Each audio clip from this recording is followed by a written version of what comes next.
U kunda Alloh taoloning oldiga bandalar yakkama-yakka hisoblarga keladi. Mo'minda Alloh taolo keladi. Bandasining ustiga bir hijob yopib qo'yadi. Hech kim ko'rmasligi uchun.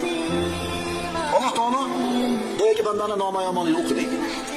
O'qiydi, bitta savob 10 gunoh, bir qator savob 5 qator gunoh. Rangi o'zgarib, o'ziga kelib, aynib o'zgarib turganda kitobini o'qib bo'ladi, ahvoli nima ekanligini ko'radi banda. Alloh taolo aytadi, meni kotiblarim senga zulm qilyaptimi? Hammasi seni ishing, hammasi o'zim ishim. Parvardigor halok bo'ldim deydi. Alloh taolo aytadi, yana bir marta o'qib ko'r kitobingni. Ochib qarasa, bironta xato qoldirmasan Alloh taolo hamma nomayamolni savobdan iborat qilib qo'yadi. Shunda hijob ko'tariladi. Shunda boyagi gapni aytadi, ha, uni Qur'on kitobiga. Ko'ringlar, mana meni kitobimda bironta ham gunohim yo'q deydi. Vaholanki bor edi. Alloh taolo aytadi, ey bandam, dunyoda seni ayblaringni bekitganmanmi? Dunyoda bekitganimdan keyin bu yerda fosh qilmayman. Bugun bu yerda gunohlarni kechiraman. Kitobingni yana bir marta o'qi deydi. Alloh taolo shulardan qilsin, birodar.